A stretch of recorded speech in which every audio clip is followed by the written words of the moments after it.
Today at Woolly Bees, we're going to be going over how I prepare the swarm trap we built in the last episode. I'll put the link to that video down in the description. But I'm going to show you how I prepare this hive and get it ready to be hung in the trees in about 10 to 15 days. I like getting my traps out about 10 to 14 days prior to swarm season starting, because once the bees start going into that swarm mode, they're going to be looking, even though they haven't really even started that first set of queen cells, because they're looking, because the hive as a group, not the queen, the hive decides when they're going to swarm and what they're doing. The queen mama is just that, a mother, a baby maker. So today we're going to be going over how I prepare the inside of the hive.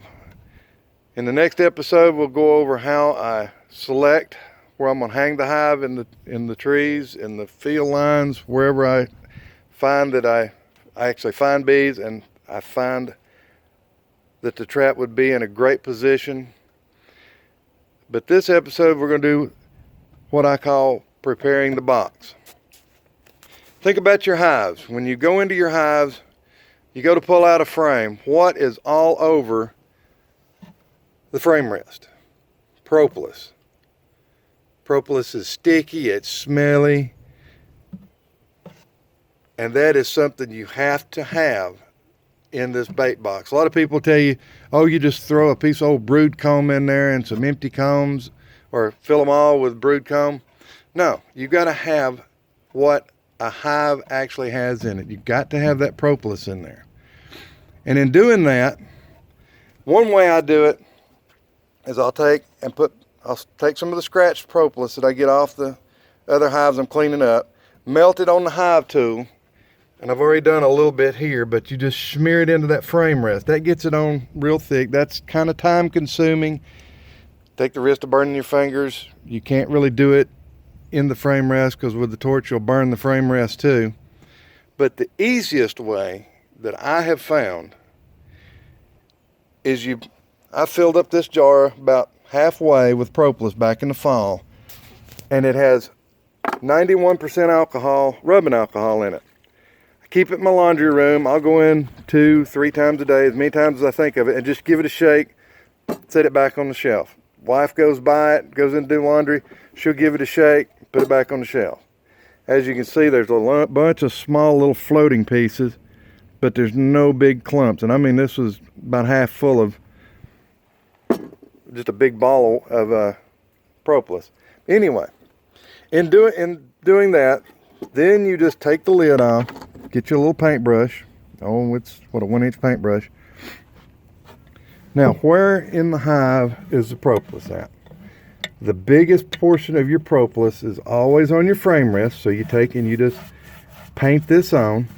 Like I said, it's 91% alcohol that you buy in the store. It's about 80 cents a bottle, I think. You paint all of your cracks. I mean, you paint all of the cracks. You get the cracks on the side, all the cracks in the very bottom, because that's where the bees put most of their propolis.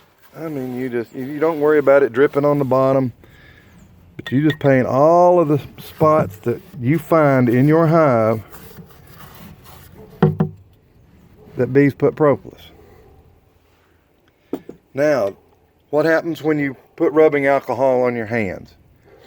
It's there for a few seconds, maybe 5-10 seconds, then it's gone. It evaporates. It leaves a little bit of a smell, and within a minute or two, that smell's gone.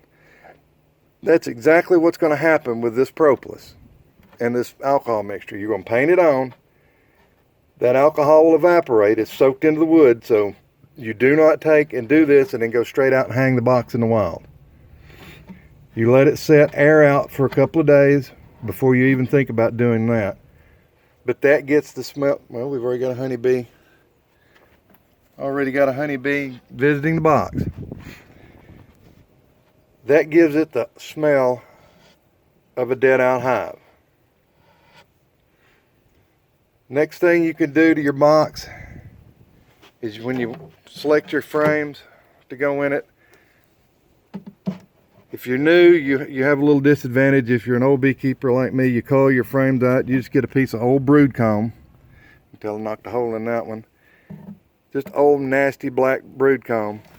And I always put it to the right of the hive. The entrance is down here, so it's always to the right of that entrance, because you want the right side of the box, as you're looking at the entrance, the right side of the box facing east. That way when the morning sun comes down and hits this box, it's warming this frame up. It's warming that propolis up. It's in this frame rest, and it's in these corners. You're getting that smell in the air, because bees, like I said earlier, are looking before that first queen cell is ever even drawn and capped. They're starting to look for a home because they know they need to swarm, because the hive's getting too crowded.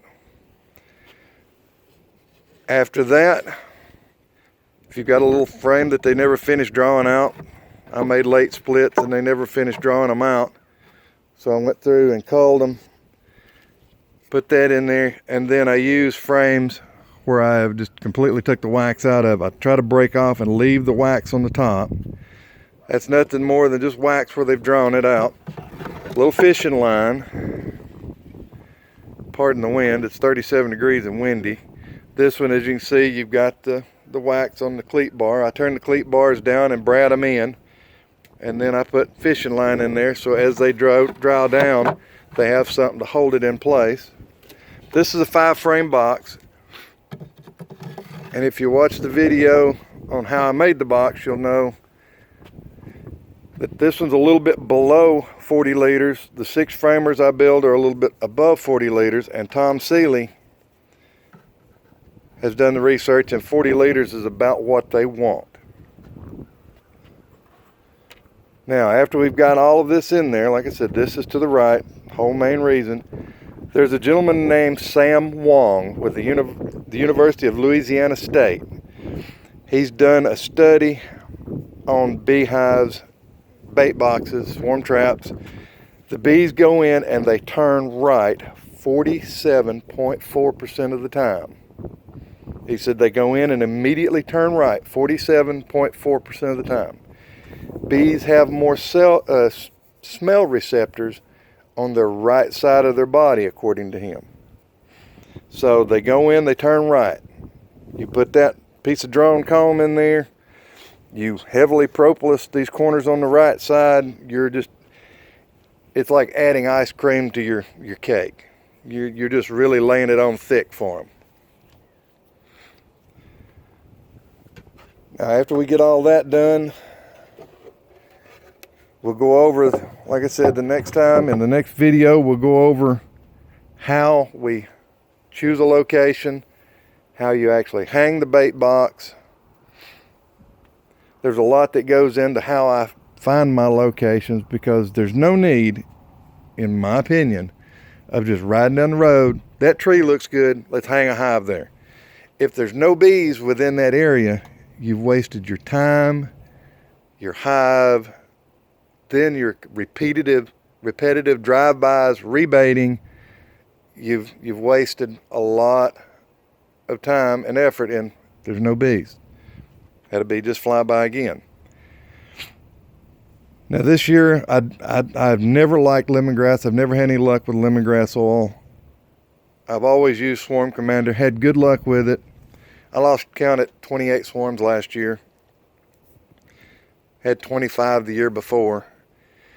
This year, I've been privileged to get a bottle of a new swarm lure that's going to be hitting the market soon.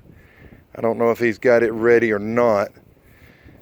But a friend of mine at Fork Mountain Bees, F-O-R-K, mountainbees.com, his name is Jamey, will be the one handling and selling this. Like I said, I've been privileged to have a bottle of it that I will be giving it a try. I'll find a place, I'll hang one trap and use Swarm Commander. I'll hang another trap and I'll use this Swarm Buddy. And I'm going to compare them head to head, and I'm not going to be pulling no punches. You know, if it works, it works. I want you folks to know that. If it doesn't work, I'm going to let you know that too.